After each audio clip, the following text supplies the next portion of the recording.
Thank you. Our Father in heaven, we bow our heads before Thee as counselors, administration, and the press at the beginning of this council meeting. We ask that Thy Spirit will be with us to lead us, direct us, and give us the things that we need, the equipment that we need to administer over our community. We pray for the citizens of our community and our surrounding area that in times of need that they may be met. We are thankful for this time of year and the birth of the Savior. And we say these things humbly in the sacred name of Jesus Christ. Amen. Amen. Thank you, Councillor. Well, we're going to call the meeting to order. This 10th day of December. This is a regular town council meeting. And we are going to need to approve 2 additions before we adopt the agenda. One addition has to do with 6D. It's bylaw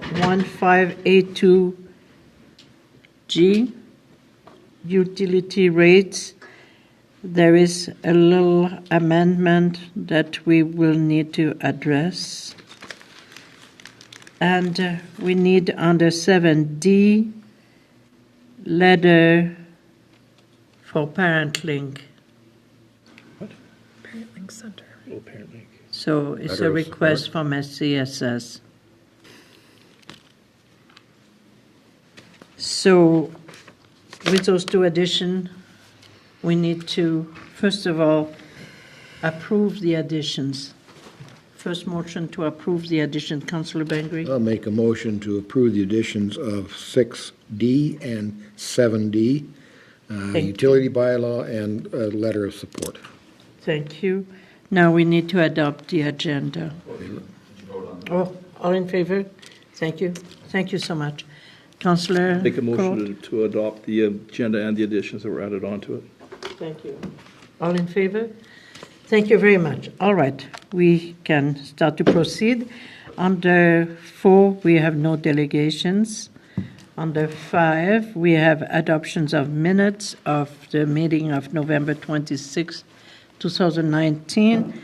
Councillor Brown? I make a motion to adopt the minutes from the November 26, 2019.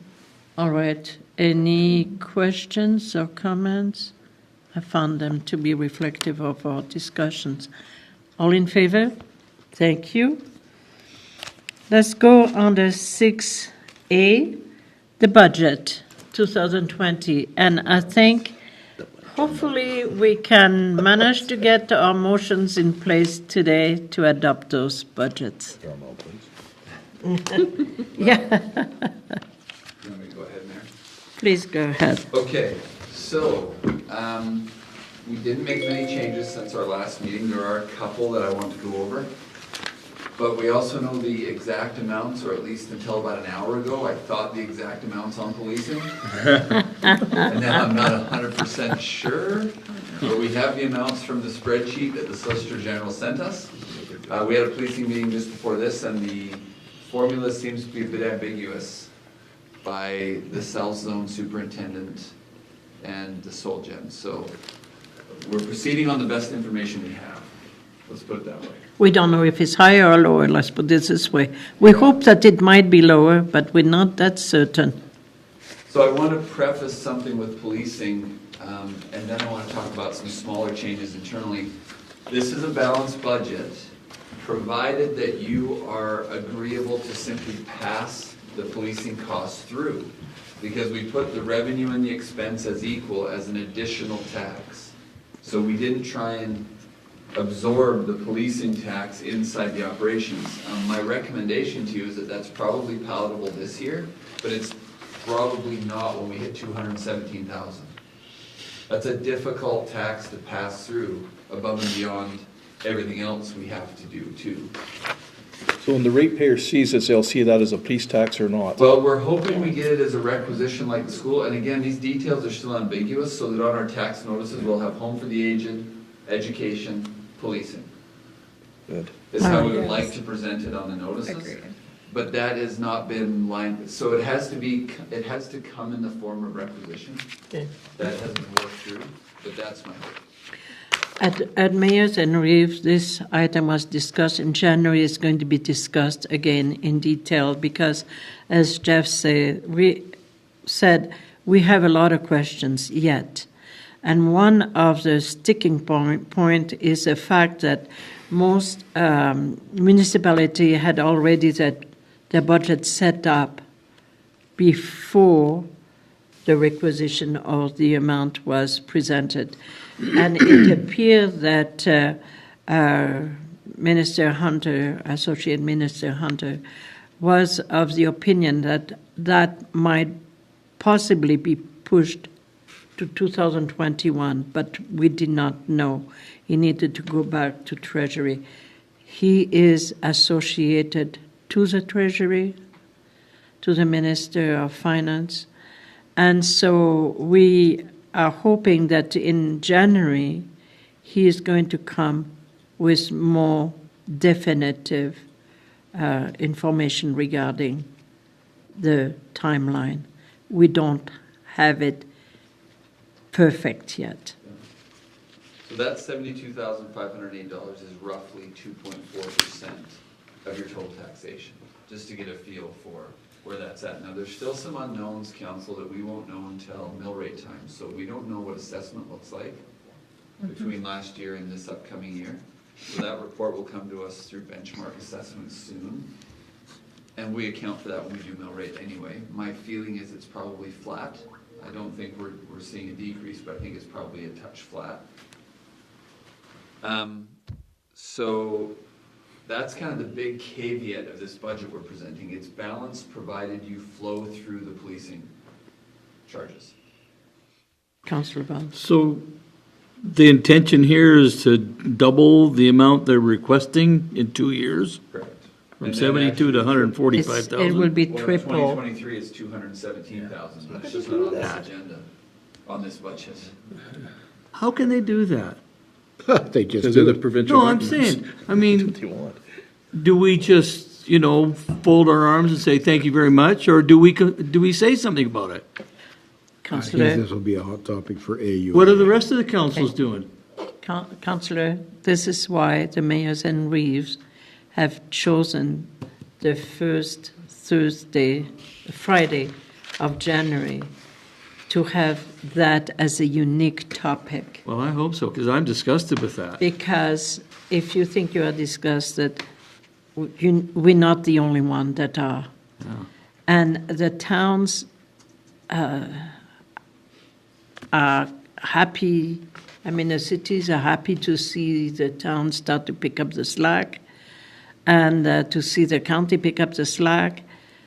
But for us, it's problematic because of the amount it represents. And we do not know if they will stop at 30% in 3 years or if they're going to push to the full 75% within 6 years. We do not know. And that's the worry we all have. Yes. It's probably good. Yesterday I went and talked to Joseph Scott for about an hour.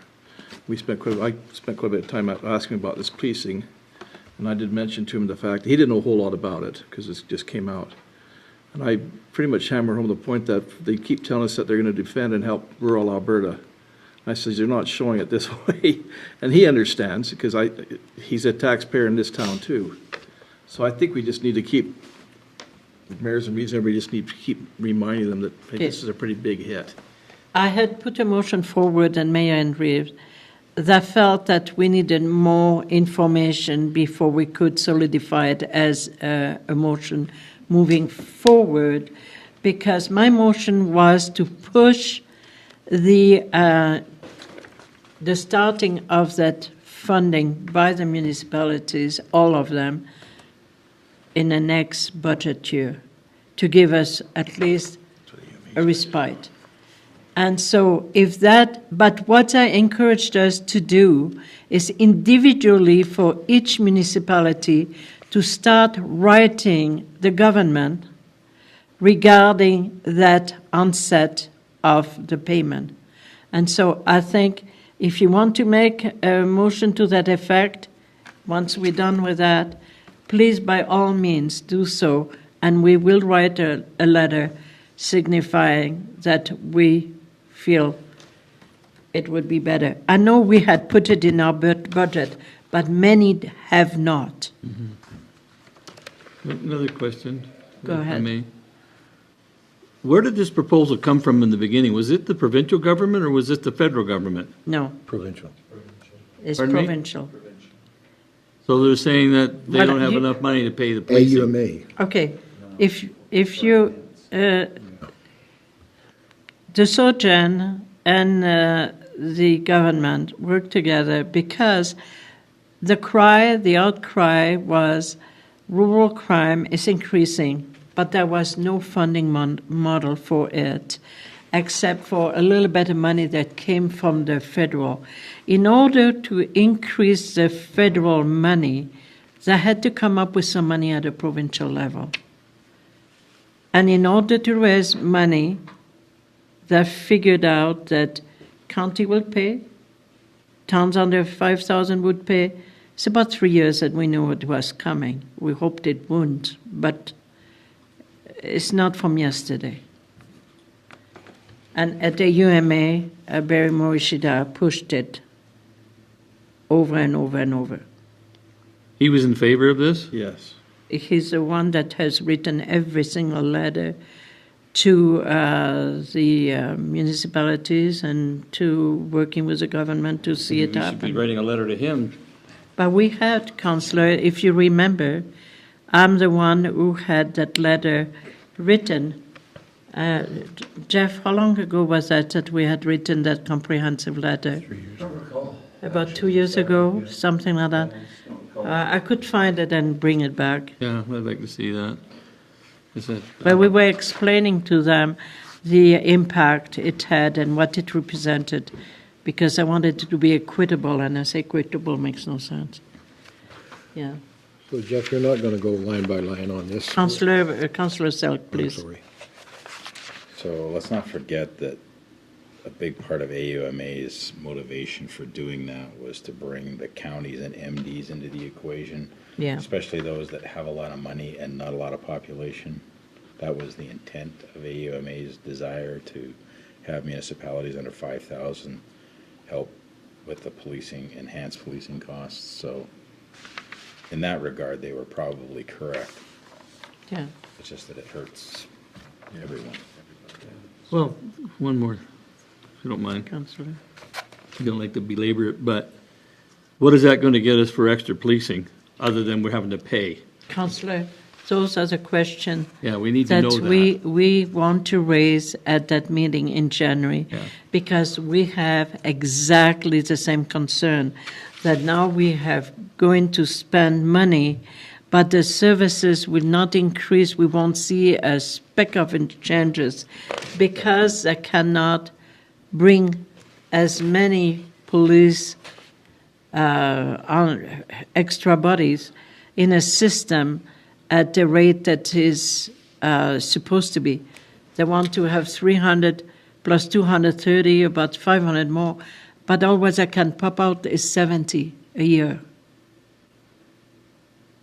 And so this is where the problem is. So the problem is disproportionate. You will pay for something you won't get. Yes. They will, Councillor in all likelihood, be able to just keep up with the attrition rate of the That's about RCMP it. nationwide, so they're not going to be able to provide any extra officers. No. And so that is a question that we all have. We are asked to pay, but we won't have nothing to show for. Yeah. So we're very aware. We rose a few questions, but as said with Jeff, we're going to kind of systematically put all our question and concern together. And if you have some, funnel them to Jeff, and I will bring all that stuff to the January meeting. Okay? Yep. All right, let's carry on. Okay, I've almost forgot we were Thank doing you. budget for a minute. But, It's definitely part of the budget. So, the changes we've done since November 26th are in blue. And of course, we can talk about any line, but I'll hit all the ones in blue.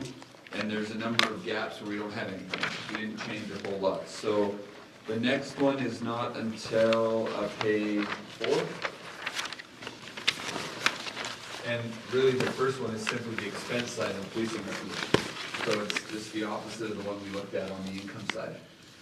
And then we decreased council fee and per diems based on the discussion in the, around policy. There's still an additional, as you can see, there's an additional 10 grand there. But we don't know what those additional requisitions might total up over a year. So it is a bit of an estimate, and we'll discuss that further on in the meeting too. Other than that, then we skip to, there's just a small item on page 6. Sean, there's a conference I'd like him and he would like to attend, so we put all the associated costs. We had nothing in peace officer training this year for some reason, I don't know why that came out.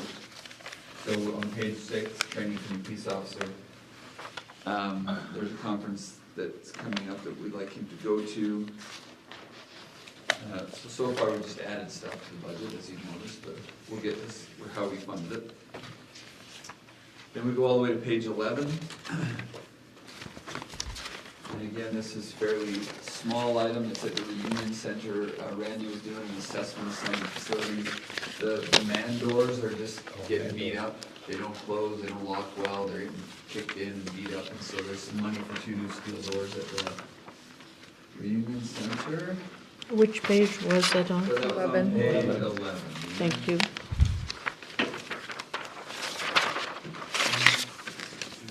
Page 12, we have an addition of our estimated annual operating cost for the spray park. So it is an estimate that's based on Tabors and what they said that it's costing them, not including the cost of water. For them, theirs is a dump system. And so we went with that. Again, we're gonna learn on that too, what that actually is, so we don't know yet. Page 14, I'm just looking quickly. Oh, yeah, okay. A couple things on page 14 we simply moved. They had no impact. It was the same expenses you've seen. But let me talk about the library first. And Councillor Barnes, I may need you to confirm this. Deb has been away, but she's back this week. So Yeah. we spoke after the last meeting, we spoke with Donna, and the money that's contributed from the county was not considered in any of their revenues in the budget they gave us. And so she got confirmation from the county of at least that 10,000 a year they could plan on ongoing, depending on what happens with ICF, but at least that. And so we took it out of our requisition. So we reduced the town requisition by $10,000. If they now budget that income, that we should just be paying the difference. So that's reduced $10,000 from last time. How was Donna with that? Well, she just said she needs to talk to Deb and make sure everything's good, but we had to put this together for today. If it changes, we'll deal with it at mill rate. But I don't know why it would change. You know, we are paying the net of all the income and the expenses. That's the town requisition. So if there's 10,000 more in income, our requisition should reduce.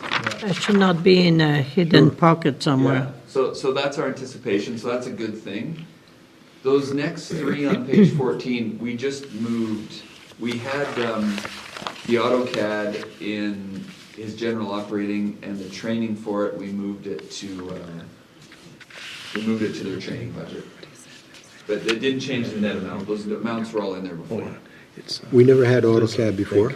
We didn't have the electrical module. Oh, okay. So we've always had the civil module. Right. Brandon uses that extensively. Right. Leonard wants to, in this next year with Shane, they want to, we don't have any mapping of our distribution system. It's kind of really manual. And so they're going to go get trained on using the AutoCAD electrical component and map the system in AutoCAD. That would be good. Well, then we can immediately. Then look we at have all the inventories, we can look utilities, at, we have you know, everything there. Values and inventories and all that stuff too, so. Are we still on for our electrical going to Foremost? Is it It's Foremost? done today was the last day. They've been up there. Yeah, today was the last day of working for almost. Good. So I talked to them on Friday night, and they figured they need Monday, Tuesday. And our system was really good out there, what they're doing. Out there yet. Oh, We'll see. yeah, it's looking good. I jumped over something. It's not highlighted because we didn't change it, but I want to, if you go back to page 13, please. This is an interesting thing with this budget, and it's a good thing. On the bottom of page 13, we have 272762. And this has, according to the rec master plan, we're trying to reserve $250 a year with some inflation, campground and civic center reserves. This budget contains that full reserve. Okay, and we put it in there in the October version, and we haven't amended it. So if you go over the page to page 15, and the last operating number, 294762, this also contains a series of reserves in keeping with our strategy, mostly looking at the major utility capital of $130,500. But what I'm trying to point out is between those two, we are reserving $520,000 this year. So it is a tighter budget. But my point is, if something happens with policing, for example, and you're not comfortable passing 100% of that on, you can flex that reserve. I'm not recommending you do, by the way, but you have to deal with the political ramification of that taxation. I'm just looking at it administratively, that this supports your strategy of recreation and capital reserving. Yeah. So we've maintained it as best we can. You'll see it's an odd number, 13,580, because we have to tweak it a little bit to balance exactly. But you have some flexibility in the budget. Should you choose, or if something comes up between now and mill rate time, you have the ability to flex that. And I want to make that very clear. But it keeps with your strategy of reserving. So that's a considerable reserve in a reasonably tight budget. And I think that's a good thing. I don't mean it for any other thing. Now, let's talk capital for 1 minute and some kind of bad news on the capital front, and the letter is in your agenda. Page 15, 107852, grants other capital. In 2021 and 2022, we had major projects funded by the Resiliency Fund. That was canceled last week. So we've pulled them off for now. Hawken and I have a bit of an idea of how we can fund a good chunk of them moving forward. But we're waiting for some confirmations from Municipal Affairs, which I'll talk about when we talk about their MSI letter as well. Because we have some interesting numbers there. So those were not in 2020, those were future years, but we pulled those out. In page 16, so this is the list of items that are in reserves now that we intend to pull money from to fund 2020, or future years of 2020. All we did here was add $10,000 from the golf course reserve to fund the study. So Les Ferber's group has told us probably $8,000 to $10,000 to do the design with elevations and everything. And so that will give us a chance to start either bringing in earth or removing earth and getting down, digging out the pond, all that kind of stuff. And then we can engage them and get them on site. So that didn't have an impact on your bottom line, but you always have to approve removing money from a reserve. And then on page 17, there's two at the bottom, and these are related to the resiliency fund. So what we just looked at was the revenue side that disappeared. On the expense side, on storm sewer capital, in 2021, we had the storm drainage pond by 9th and 3rd. We left it in, and we have it funded at a much lower rate. And that will probably be a point of discussion a year from now, by the way. But Brandon is trying to see if he can amend the design so it can be phased so that we can get something in there at a lesser dollar now. And as development gets more dense, then we can potentially enhance it as we take in more off-site levies over time. So there's a chance, it wasn't designed as kind of a phase 1, 2, 3 storm pond, it was just here it is. He's gonna see what we can do. Because it was fairly It expensive. was $600,000. Yeah. Yeah, so we had to take resiliency funding out of it. That 305, I believe, and again, it's next year, and we'll be talking about it, no doubt. but we are intending to fund it mostly through MSI, and I'll explain why here in a bit. Even though MSI is going down, we added an MSI expense. And there's a reason for that in a bit here.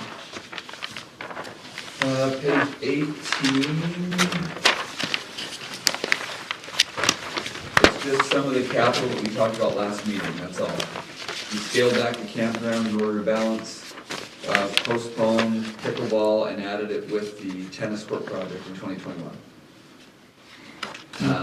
Randy's investigating if there's some technology out there. I'm sure there are some multi-use facilities where the nets can be adjusted quite readily for height and some of those things.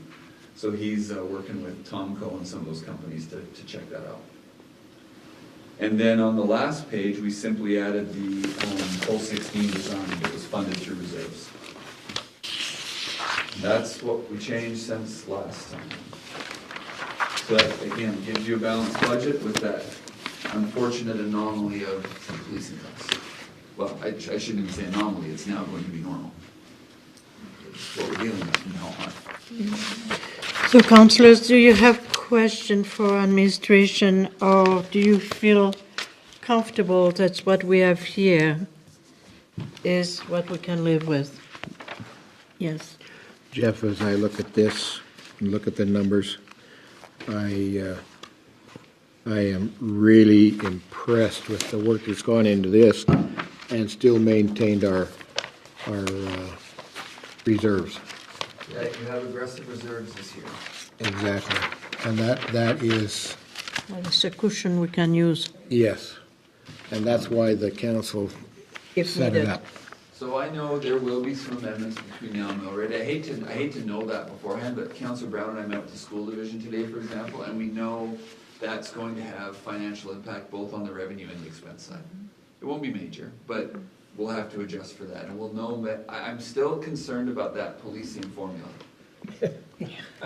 After our meeting today, I'm more concerned. I was confused before, and now I'm more concerned that it's accurate. And so hopefully that settles here soon. But we have to proceed on the best information we know. And I should say that, as a council, you are not required to pass this budget today. You can simply pass an interim budget, and what it does is it defaults us to 2019's operational budget, and we don't do capital spending until we can pass a budget. Well, That's an option if you feel you need to debate it more. yeah, it's an option. Again, I'm reasonably pleased with what we presented, but we understand there's some political implications there. Councillor, Just a question on the holding pond, if I can. Yeah. What exactly will they be doing there? So, you know what, I'm gonna take a wild guess at years. I think it was about 6 or 7 Years ago. years ago. The province came out and said, whenever you approve a new subdivision, you must set land aside to hold the stormwater that comes off the asphalt and roofs of those homes. right. Where we have a real problem, we always have historically, is we get a lot of water that runs, collects at 12th. It comes under the ditch where Mike Schaefer has roughly built 3rd Avenue. And it flows down by Ken Doig's, and then it all goes into our underground storm system right there. And it really overwhelms it. Because all that water coming, if you Then go it up in goes there in over- June, if it's overland. pouring rain, it's just a river. I lived across here for 20 years. Yeah, so- right, so you've seen that. What the pond is intended to do is to be a wet pond, so it would have water year-round, but then it has overflow for 1 in 5 year, 1 in 10 year, 1 in 100-year events. And it holds it all there until the rain has stopped, and then we can release it into our system Okay. when it's not So you can overwhelmed. filter it down when you get it somewhat. Yeah, and it's meant to settle the water too, so we're not sending water with such Silt. turbidity through the Yeah. system. It's meant to let it settle. So it's built on the bottom with contours to help pull sediment out, and then we release it through the system. So that's the intent of that. Thank you. Now, the question that's ambiguous to that, councillor, is there's no magical number that says, when your development is this dense, you must build it. Yeah. But we think after that 3rd Avenue expansion and the Mike Schaefer development and where 10th is, we at least need to acknowledge it. We must be getting there. And we got Hardtop Road there now, which increases runoff. We have a number of new homes and ditches, and so we think we're getting close. It's just, this has been in discussion for 10 years at least. Yeah. And so far, we haven't done anything that hasn't hurt anything, but maybe with that Yeah. added building up there, we may need to Yeah. look at that. It will help with the problem of our overwhelmed storm system anyway, Ask Tim Hall which about is a problem for us in the spring. Can I ask a question? Yeah, go ahead. Just gonna say something. garbage cans. Jeff, when we talk about our IDP, or ICF, whatever we want to call it, with the county, is our water plant going to be capable of handling expansion into those areas? Well, A $50,000 study is gonna tell you that, Counselor. Okay. But that's, we don't know the answer to that yet. So we've agreed mutually to do a water study on the impact of the expansion on the plant. Yeah. That's part one. It's also a governance piece, but part one is the impact of the expansion. I submitted the ACP grant yesterday on that, so hopefully it gets funded. Do we have to look at our holding ponds? No, we have tremendous raw water storage. Okay. Yeah, we're really fortunate. we in better shape than many Yeah, municipalities. we've got great raw water storage. It's performing well. Okay. Yeah, we're okay. We're better than Lethbridge for that matter. Well, just give me a brief explanation of the resiliency fund. Where did that money come from, and where did it, who cut it back? Sure, so resiliency fund was through Alberta Environment, I believe, I'm quite sure, well, the letter's in here. Yeah, I'll have to look at it was environment. Or was it in this one? Or was it in the last one? I'm In getting the last confused one, now. Oh, it's in there. Oh, yeah, Mr. Lamb, Andy Lamb sent it out, that's right. So this actually stemmed out of High River after that huge flood, and they said, what we want is we want a fund where municipalities take on projects that make them better prepared for extreme events. That was the point of the fund. So for example, we use resiliency fund to fund half of the work we did at the intake on Lee Creek 4 years ago. So we dropped that whole intake because it kept getting washed out, and so we dug out the whole creek and dropped the thing. So we've accessed it before. And then we were intending to use it to fund the stormwater, automatic stormwater dewatering pumps down by John's house. But as of a couple days ago, it's no longer. But that doesn't take our money away from finishing off the No, creek? not- Oh, not associated with that's disaster not the recovery. same thing. Okay. Disaster Recovery Fund is managed through AEMA, Alberta Emergency Management Association, Okay. and this is Alberta Environment and Parks. Yeah, so It's- different department. Different projects altogether. So it's gone forever, or? They said We it's don't gone know. until it's not gone. Please So turn me that on. helps, you know, they'll look at Yeah. it, right? Councillor Drew? Yeah, it's gone. So just talk a little bit about the interim budget. You talked about passing this budget and then having an interim budget. Have we done that in the past? I believe we've done it once since I've been here, because council wasn't settled on the budget, and it's perfectly acceptable. The act basically says you must, by the end of the year, pass a budget. And if it's not the new one, then you have to approve me to spend money in January 1. We did it with Marion. Yeah, I'd seen it once since I've been here, and I don't remember why. I don't remember what had us hung up. I'm trying to remember that, yeah. Yeah, but I do recall If, it. if I remember, it was also an MSI story. Oh, maybe, Yeah. maybe, so. So would it be in our best interest to pass an interim budget because we really don't know the costs of leasing? and We're those not going to types know of the things? cost. Okay. So my advice, take it for what you will, Pass the budget. is that if you're relatively, so right now we're only looking at $72,000 on policing. And you have enough in, you could flex your reserves to cover that and not tax any additional for it, should you choose. And you still have, when we set the tax and mill rates, to make that adjustment. Now, if between now and then, the province comes out and says, oh, town, your formula was way wrong, your number's like 172, then yes, we have to have a completely different discussion on how we're managing this, because flowing that through probably isn't a great idea. But I think you always have a safeguard of the mill rate time. There's 1 year since my first year as CAO, we were unsure about MSI. Right. Council passed the budget and the capital budget, but we put a freeze on capital spending until MSI was confirmed, as an example. So I just did that administratively and said, look, the budget's passed, nobody spends capital until we know. And it was like March, I Yeah. think, and we Did got the- everything, and then we proceeded with our Yeah, capital. the So province. I'll be incredibly cautious about any big spending between now and the time we know for sure what things like policing would look like. We're not gonna go out and spend the budget before that's settled. because then you can't unring that bell when it comes to mill rate time. You need to Yeah. wait that we do the capital. Well, and the other thing is, we don't spend a lot on capital stuff between now and April No, it's anyway. a quiet time. It's a quiet time, so. One for capital and one for. I just take a little comfort that you No, have that's enough it. reserve It's to cover one the motion, entire the policing gov- costs the if you choose government, to a one- mill rate one time. motion. If So- we present Is you that mill what rate they- options, and you're saying, we can't that in justify our 5%, 6%. Yeah, it's here. All right, well, let's do it a little differently then. So at this point in time, it is a balanced budget. Correct. We've It's a- come a long way in a month and a half. Yeah, you came a little over $250,000. Exactly. Well, we started with 600,000 we were 600,000. looking Yeah, at, yeah, that's right. You're Yeah. right. Yeah, which it's halfway gave me a few more gray Kudos to hair. you and Hawken for working on that, Yeah. yeah. Well, that's the process, right? Councillor Bengry? Mayor, I'm prepared to make a motion that the 2020 operating and capital budgets be adopted as presented, and that the 2021 and 2022 operating and 2024 capital budgets be approved as presented in principle. I have Okay, questions but we about the need, capital we budget. need to talk about capital. Okay. So we have a motion on the table, and we have questions. Yep. Go ahead, Let's do the Councillor Sells. questions.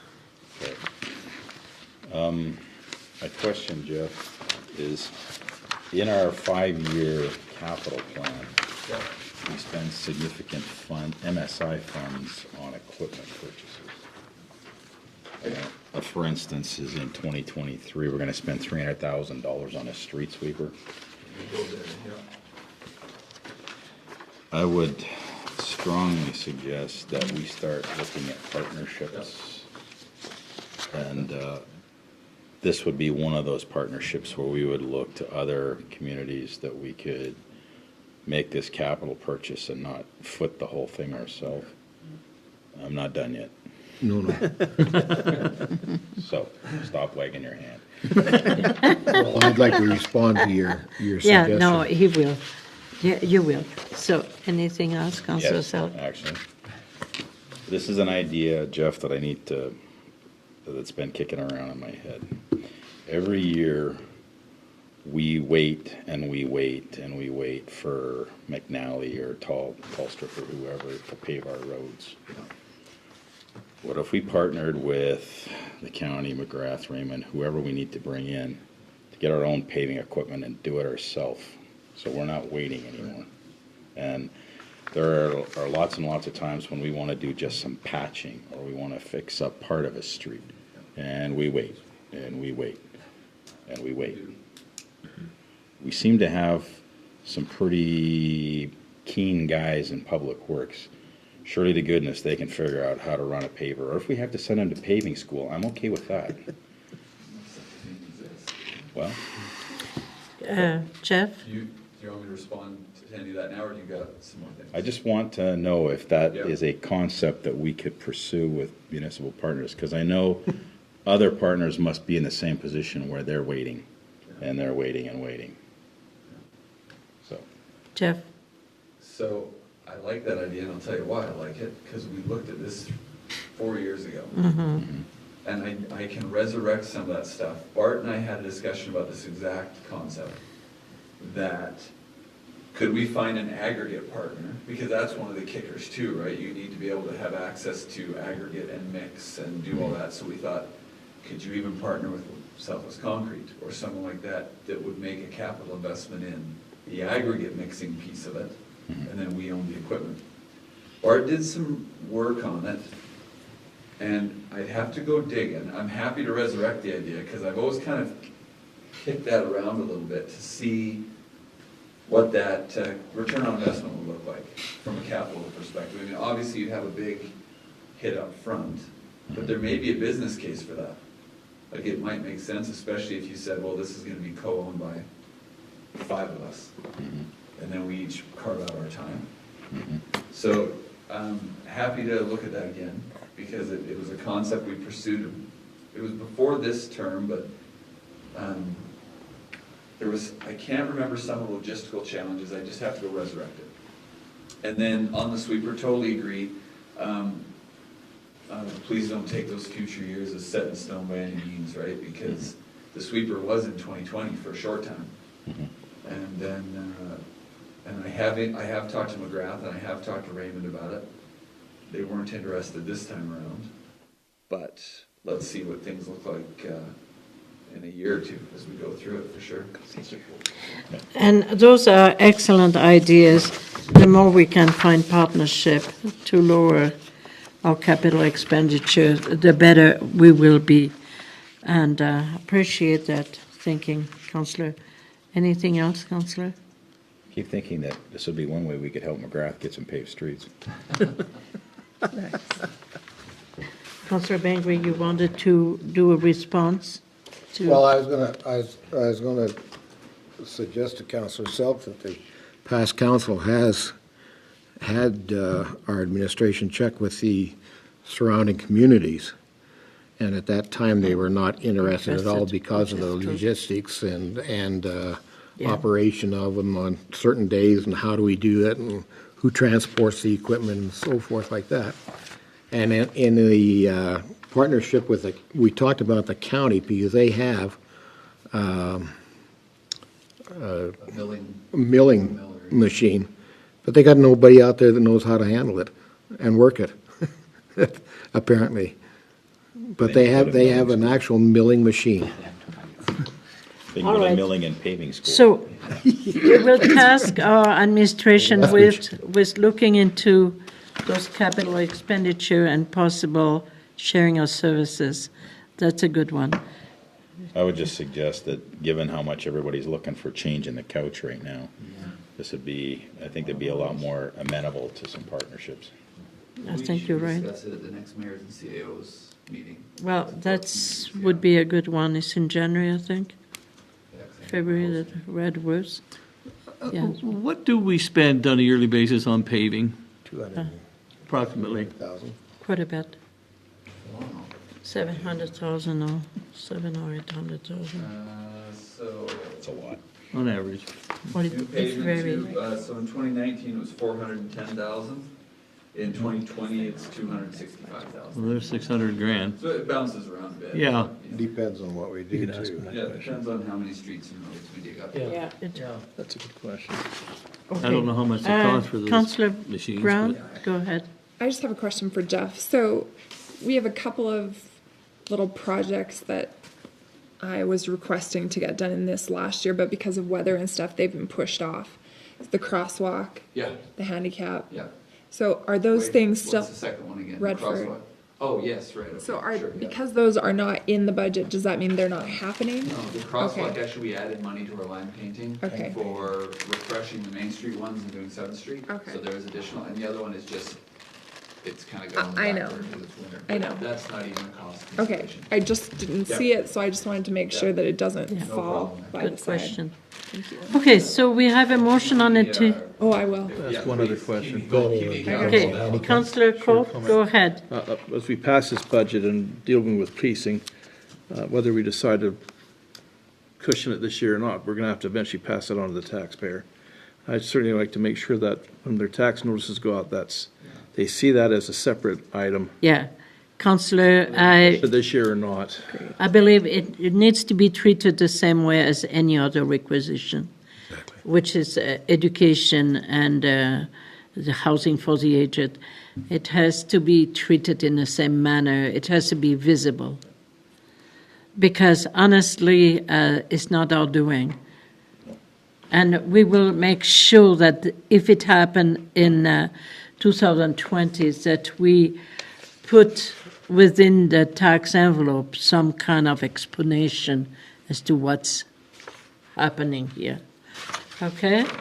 So we have a motion on the table. I'm going to call a question. All in favor? Thank you. I believe you have Looks like a we're budget another that you are moving on. And Jeff, thanks again, all your people. Yeah. Good luck. Thanks, all your people, all your manager and your Hawken, and all those who have contributed to make this process fairly smooth.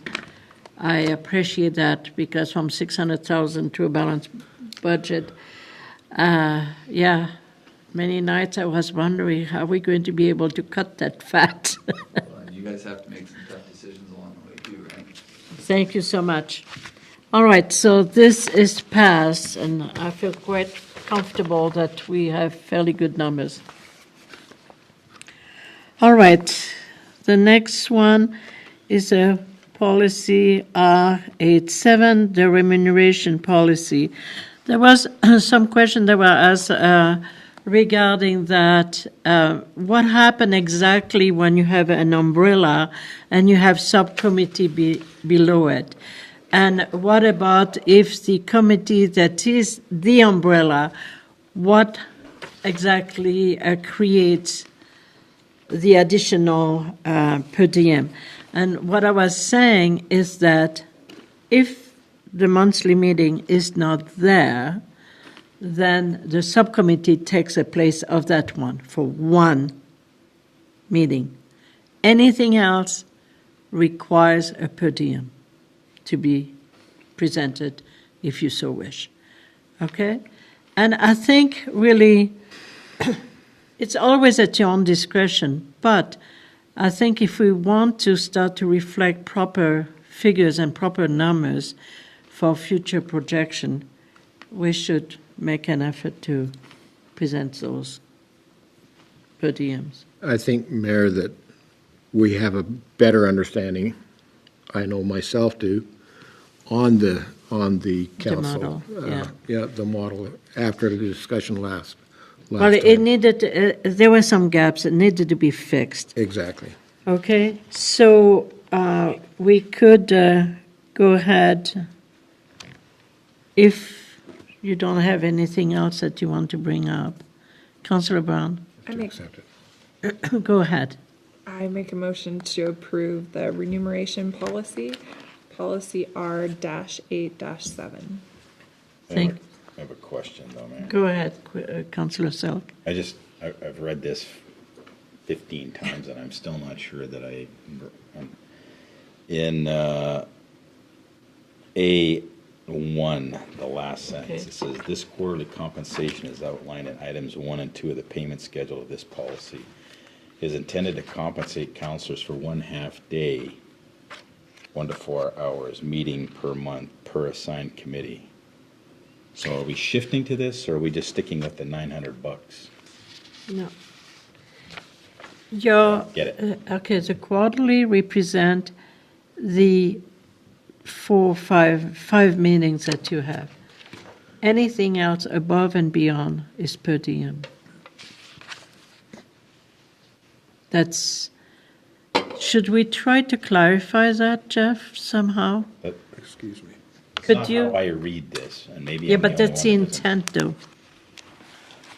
So I guess what I'm asking is that $900 a quarter is what it is. Taxes And- 1,000.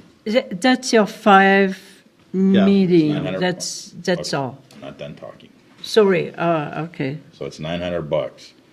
If you have a quarterly meeting that goes over 4 hours, you get an extra 130 beans in your jeans. Yeah, that's quite correct.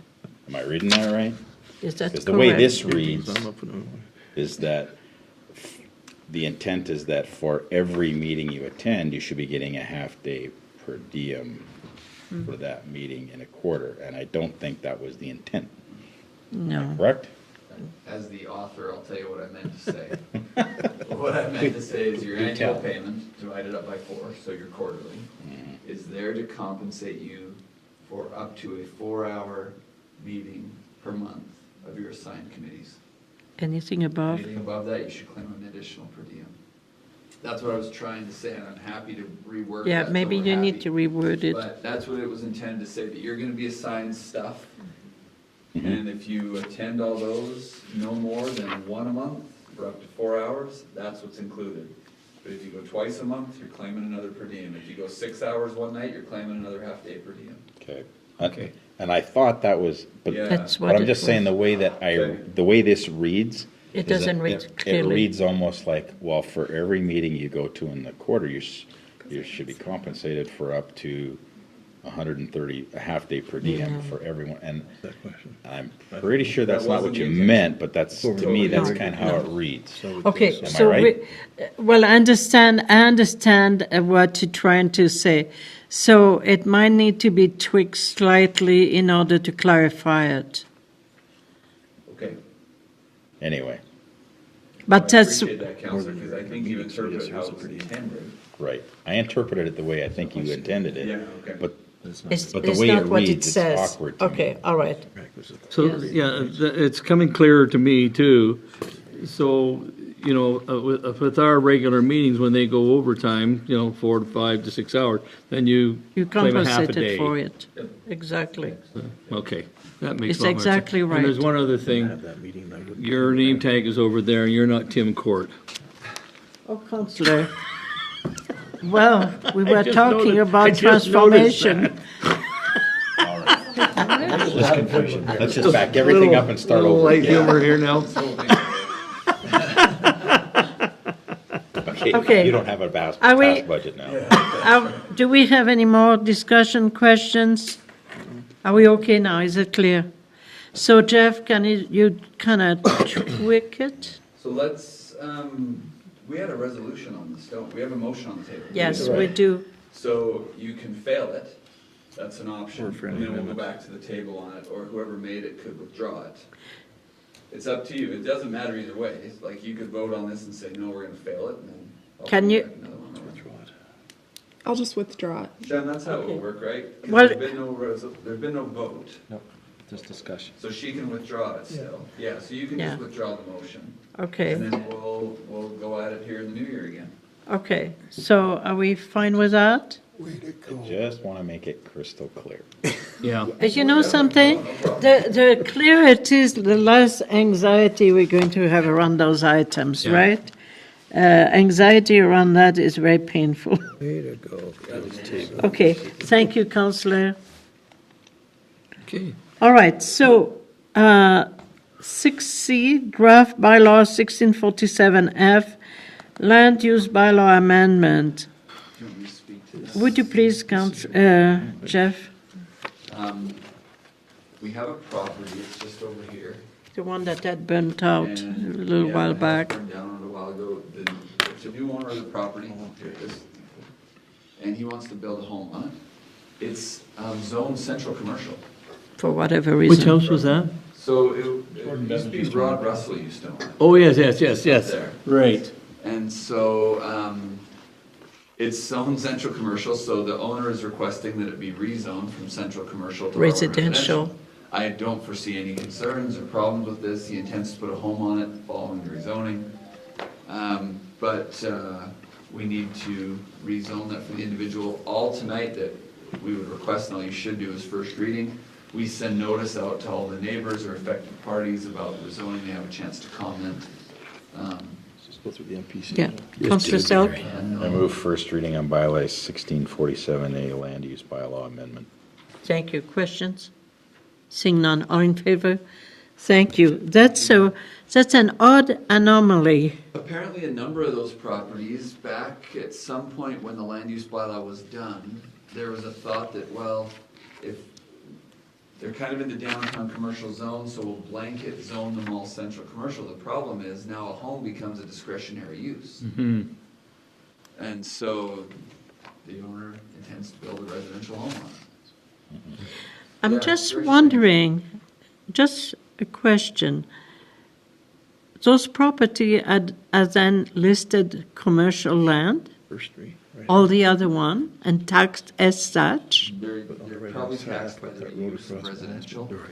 So that's what I'm wondering, It's right? an odd setup. And stems from way back in the day. Yeah. Way back, and Thank you. See, the only property there that really, in my opinion, would have been used as commercial would be on the corner where Dr. Williams used to Yeah. have his dentist office. But then the others were all residences, and Yeah, what's his name?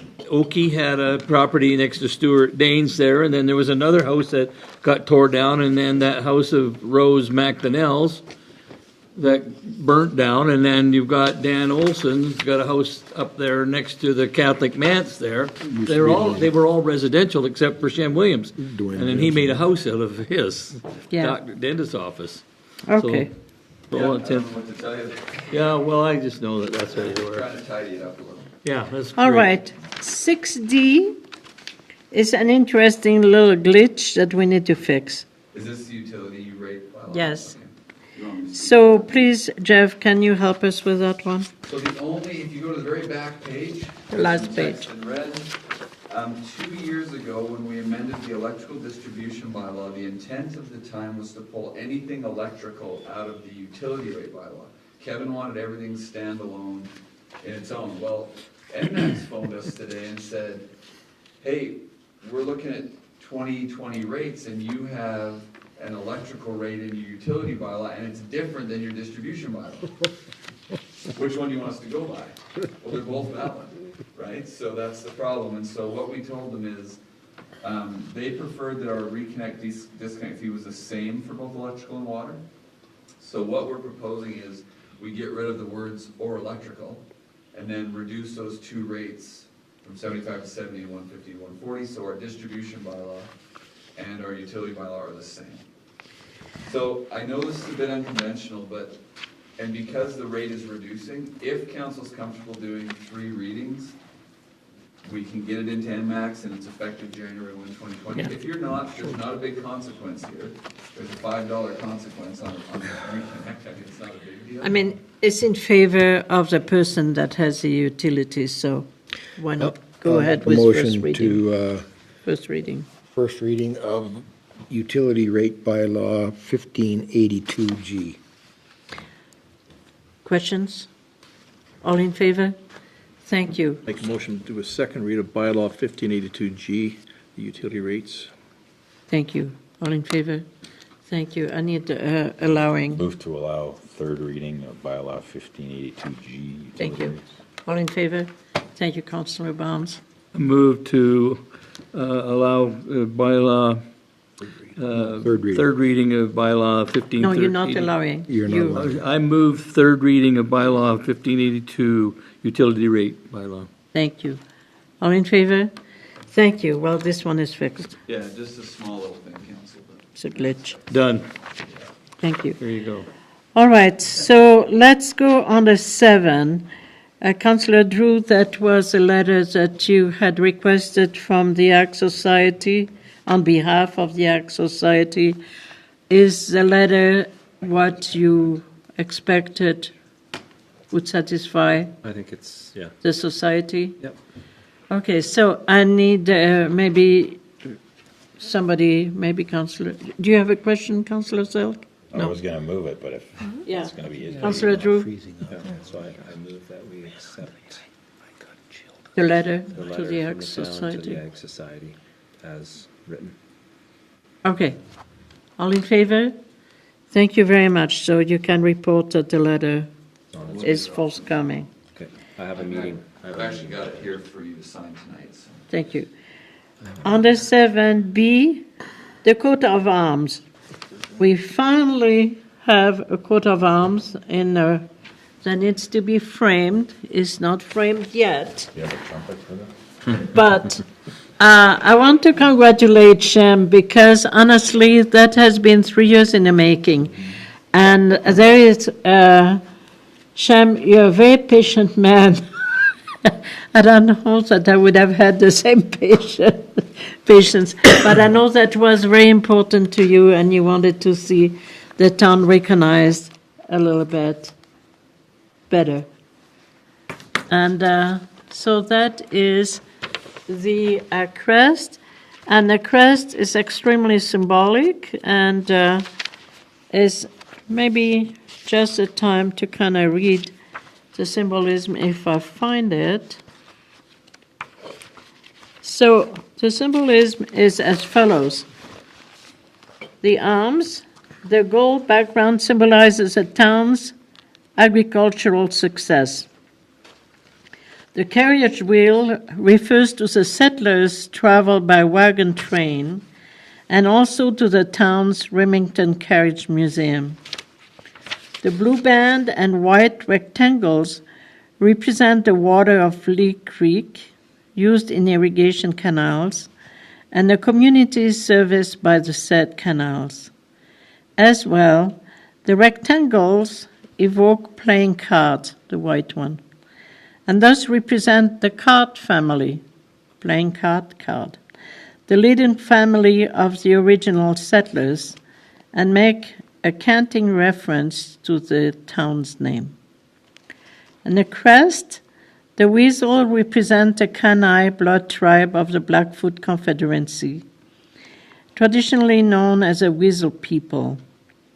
It acknowledges that Cardston is located on part of the traditional Blackfoot territory. The wild rose is a provincial flower. The motto, the idea of trust enduring, refers to the people's faith in God. The supporters, the Rocky Mountain elk is a state animal of Utah, where the Church of Jesus Christ of Latter-day Saints is headquartered. It symbolizes the church's support for the initial settlers' activities, including the building of a gold-decorated temple. The wild rose is Alberta's provincial flower, and cottonwood trees stabilize local creek beds. The mountain acknowledges that Cardston is located on part of the traditional Blackfoot territory, all of which can be seen from Chief Mountain. The badge, the triangle represents the location of Cardston in the agricultural area called Palace's Triangle. The bee is a symbol used by the Church of Jesus Christ of Latter-day Saints for industry. And the concept of that heraldic symbol was the conception of Daryl Kennedy. So, there you go. This is our town. So, Shem, thank you again for all you did regarding obtaining this coat of arms for the town. 7C, recommendations from CCW. The golf course design. So, do you want us to recommend? It's a little anticlimactic, you just passed the budget with it in. Yeah, I was going to say, what exactly do you want me to do with this one? But, So, I mean, you've essentially ratified your CCW recommendation when you accepted the budget. well, this is what I thought. So you don't really want a motion at this point. Done. The budget is part of that. Okay, 7D, I will let Councillor Brown kind of help us understand the need for the letter that is really requested by the Parent Link group, which is not really directly affiliated to FCSS, but linked to somewhat. Am I correct? Yeah, absolutely. So with all of the cuts that we've been having, the Parent Link Center has had some massive cuts to their funding. And so I'm not sure if you're aware, but FCSS is a board I sit on, and we, as the board, from the community of Mountain View, all over this area, as well as the Glenwood, Hill Spring, and a county representation. We all sit at a table and we have money and we hand out to within the community, but it has to fit certain guidelines. And so the Parent Link Center and EPIC with Jeremy Preet are among our largest groups that we give money to. And EPIC so far is safe in their funding, but the Parent Link Center has lost a pile of funding with all the new cuts. And so they requested a letter from the FCSS in support for getting more funding elsewhere. And so, and letting the government know how important they are. So Tara Thiessen and Sonia Richards wrote this letter, and it's an awesome, beautiful letter. Jeff reviewed it. And essentially it's just saying that we as council, they're asking for council, the Cardston County, Village of Glenwood, and the Village of Hill Spring, all the mayors, sign it and just say how important we think the Parent Link Center is. So just giving you, just a sec. Just giving you the idea of what the Parent Link Center does is the Parent Link Center runs all sorts of classes for mothers and fathers and kids, and they support families in everything they do. It's all about the support of the family. They run out of the provincial building, which they are able to do so and are able to keep doing so even if they do not get excess funding. But they are an incredible program, and I've had the privilege of going to many of the classes, and they are run by incredible individuals that are positive and focused, and it's a great Resource. it's a great resource for our community, because other than that, there's just not a lot out there for moms and tots, and a lot of the families that go to this are really struggling. And I think we're all about helping families, because if we help them when they're young, look how amazing they'll grow up to be. So that's essentially what the letter stipulates. Thank you, Councillor, for clarifying that. You bet. We needed to understand the connection Absolutely. with FCSS. Okay, Councillor Bengry, Councillor Self. So, Councillor Brown, if the Parent Link Center does not get the funding from FCSS, Yep. are they going to come back to council and ask for funding? No, it's my understanding they're not. They've already looked at that, and it's my understanding that if in fact they do not get excess funding, they're cutting programs. They have no choice. Jeff? And correct me if I'm wrong here, Yep. Counselor, but one important thing, FCSS, I should Correct. say, they're independent. They provide funding for some programs of the Parent Link Center, but Barron's Eureka Warner is really the predominant funder Okay. of the Parent Link Center, and they're the ones making this application for, I wouldn't even Parent call it a Link Center. different pot of money, but it's been rearranged. Allocated. Yeah, it's reallocated, so they have to access it from a different fund than they used to. But I think the FCSS funding for Parent Link Center is still secure. Correct. From what they've done historically with us. Correct. Yeah. Okay. But the trick is, and we learned this at the sorry if I can answer this. No, totally. What we learned at the FCSS conference is that you're right, the money was reallocated into a different area. And so now, it's funny because the government said they were going to help cut the red tape so it would be easier for us to access money. But it's kind of a joke because it's not. They've made it so much harder. And here's the real awesome part of this is that now our representative, not ours, but the Parent Link Center's representative from Barron's Eureka Warner is going to have to go to a panel like this and beg, borrow, and plead to get money. But here's the most unjust part of this, and that is that you don't have to be Canadian, you don't have to be Alberta, you can be from India or anywhere in the world and apply for this funding. It's not just, even though it's taxpayer money, they had somebody already applying from India. So our kids might not get it, but elsewhere in the world might. So that was really hard to hear at the convention. Federal. Yeah, Councillor Selk. Do you need a motion to support. the letter? Okay, can you give me a sec? Let Councillor Bengry ask No. this question. Are you okay? A motion is in line, but I'm not wondering, after that meeting today, if we should have a representative from the Parent Link Why? For what reason? for the youth program that we'd like to see. We're not funding it. Still think we need That's to engage with the school Yeah, division first yeah. here. Okay. We Let's- don't know what they're offering. Yeah, okay. all right. I hear you, Councillor, but it may be a little early. Okay. Let's try to work on this issue right now. Right. Go ahead. I'll make that motion. Thank you. Okay. So, questions beside that? But keep that in mind, though. All in favor? Yeah.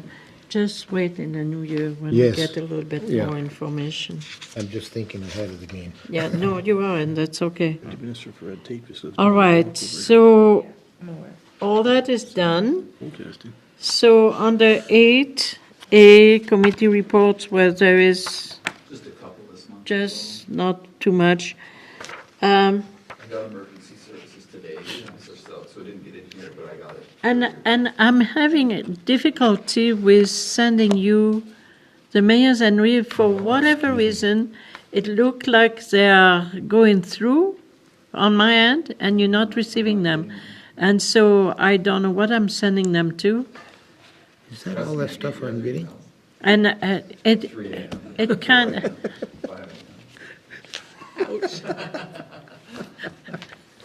it kind of surprises me. It's the third time I try it, third time I fail. Anyways, I will try to. Is that why everything's going viral? No, I mean it's annoying, right? Because I send them. I'm going to try to see if they can send them direct to you and to me. Okay. Do you have any question? The only question I have is possibly regarding one of the requisition board, the library. Regarding Councillor Barnes, I'm Can we just pull it up trying. here? I thought we had moved on already. Well, it's just a question like Okay, this. sure. I'm just trying to see if there is any flexing regarding the wages that are coming up. I understand that Donna is really linked to the staff here. But I see there is an increase in a salary for next year. We have no idea what the increase for the 2 years after will be. I don't know whether. Because I've I'm never- a little worried. Never had that discussion. I'm a little worried that in a time of restraint, Mm-hmm. that we are not putting a little bit of the brakes here. And maybe that's something that you want to kind of pursue, because times are tough for everybody, and might need to kind of be a little bit more cautious on that department. Mm-hmm. Because really, the truth of the matter is, the share lines of the budget are wages. So if we don't curb them, it's going to be painful for all of us. We try to exercise restraint. We like to see the same exercise everywhere. Yeah. We had a bit of a conversation about the budget there on 2 weeks ago, on the Monday, and they were kind of imploring me to make sure that we didn't reduce their budget. And I said, you have the budget that we have set for you, that we've approved for the next 3 years. Don't go over it. You have to work within that budget. And if your increases to salary to your staff are included in that, you'll have to look at your other programming and decide, because you're not going to get an extra increase to cover that. So I just said that this is what you've got, this is what you have to work with. So don't be expecting any more, because it's not going to happen. And then it's going to be the same the next 3 years. Yeah, and I really think because we are kind of funding them, it would be nice if we had an audited report sent to the town. We get that administratively. Do you? Yeah, I do Oh, anyways, perfect. yeah. Good. So, yeah, All right. and So, I need to find it, because in light of this, Yeah. we have it. But Okay. I've looked at the past 3 or 4 years, there's always been a slight increase in their salary. And so when they started talking about it again, that's why I said, you can do what you want within your budget, period. Don't ask for any more money, because we're in a crunch as well. So, okay, well, keep on repeating the message. yeah, I will. Because Yeah. honestly, it's not only wages, it's all the benefits that go with it, Yeah. right? And so it's expensive. Well, you notice that the increase in the custodial went up $10. It's not a No, lot, I but- mean, that didn't worry me. Yeah. It's the rest that worried me. It's not even a worry for this year. It's what is a Going. trend, Yeah, right? yeah. Okay? So just a question, and we need to be careful. Yep, no problem. Peace officer report. You can see some interesting issues. There, he has been busy. I Can I ask a really, question? go ahead, I'm Councillor. going to ask this of Jeff.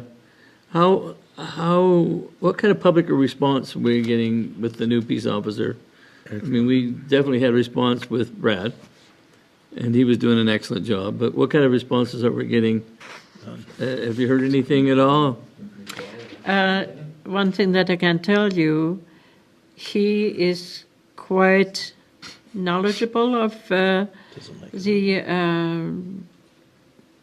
population that we have coming from the reserve, and all those people who are, less fortunate.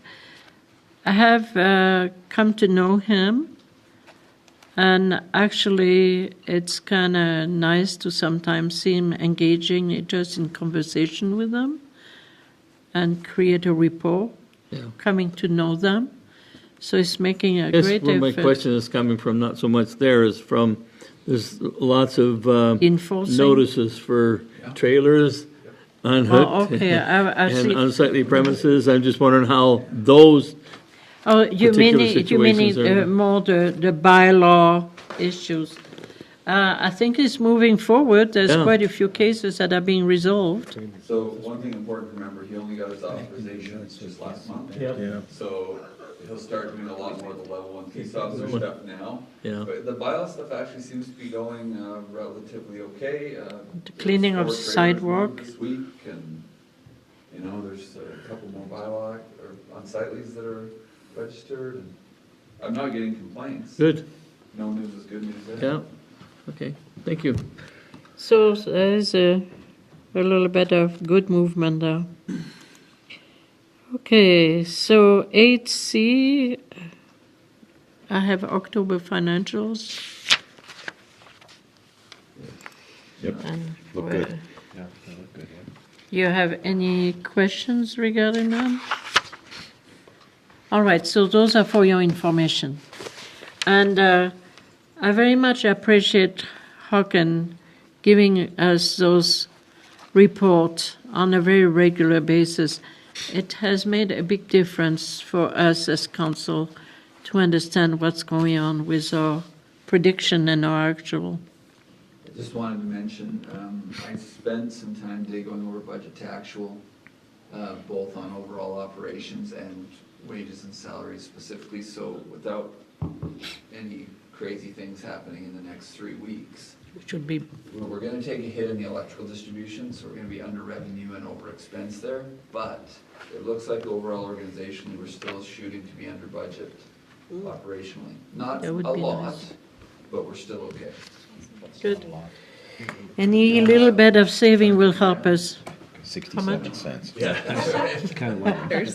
Yeah, it's looking probably just north of 100 grand right now, again, barring anything wacky happening between now and then.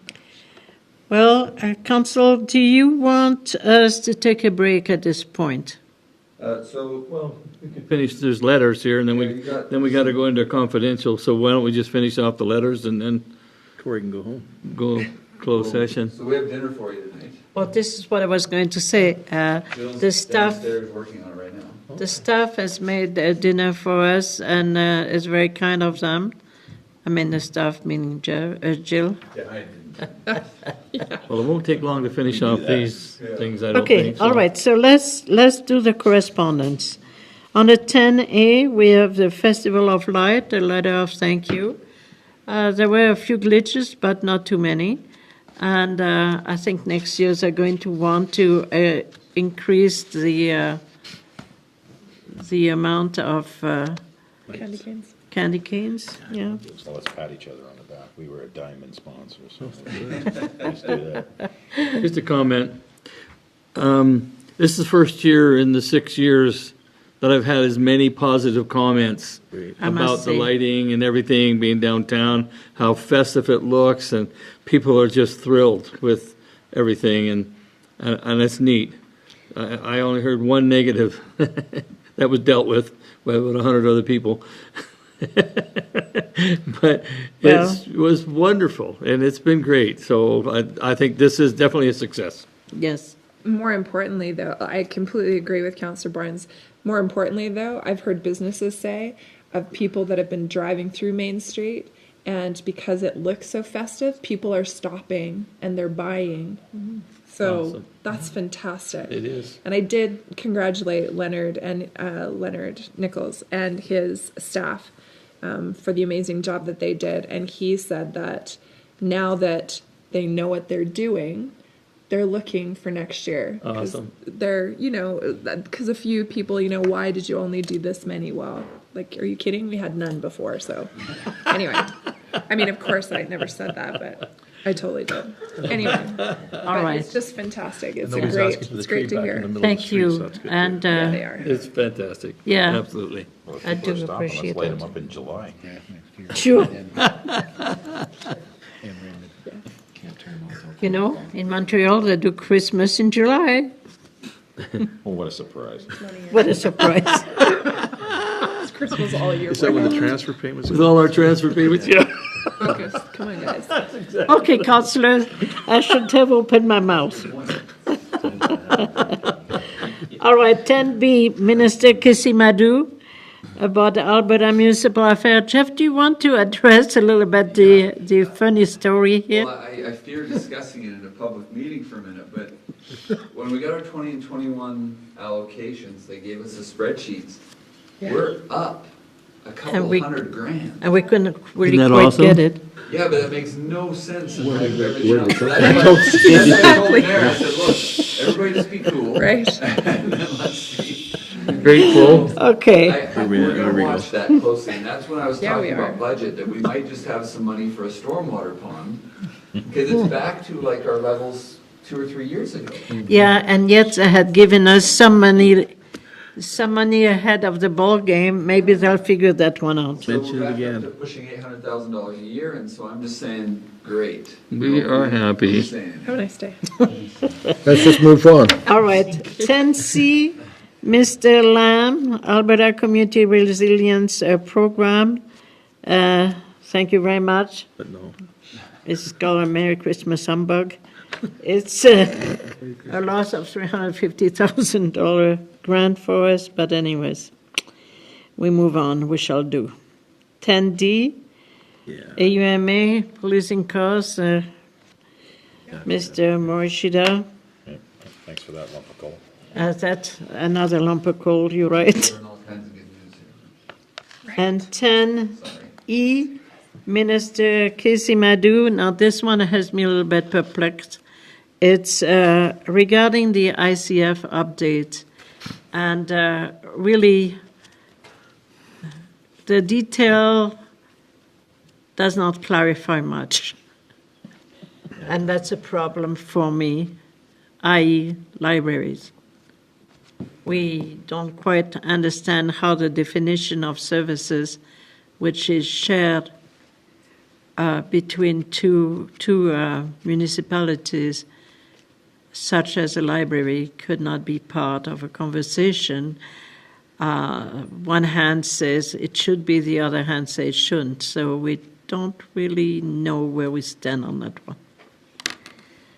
But we shall push forward. I don't know, Mayor, when I read the letter, it was like, carry on, you still have an April deadline. Yeah. And that Yeah. number 2 item, ICFs, Did you read it? it says the cost sharing of services that benefit residents in more than Right. one municipality. So I read library in that. Yep. Well, that is what I'm saying. So the same ministry that write that into the MGA as definition is the same ministry that, on the other hand, tells you it's not part of it.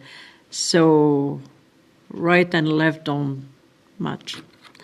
Tomorrow at 1 o'clock, I have a phone call with Municipal Affairs Dispute Resolution and Municipal Affairs Libraries, where I'm going to tell them to call tomorrow. Good, help us to figure out how to match it. Given my opinion on their guidance on libraries, so, anyway, I have a phone call with them all tomorrow at 1. Good. WCH. And as for the rest, we're going into closed session. So before we do that, we're going to go eat. So I would So- just move to recess. I'll move to recess. Thank you. All in favor? Thank you very much. And you invited to come and join us. So Joe If you is want. set up down in the gym. But the formal portion of the meeting is done. You want to bless the food before we go?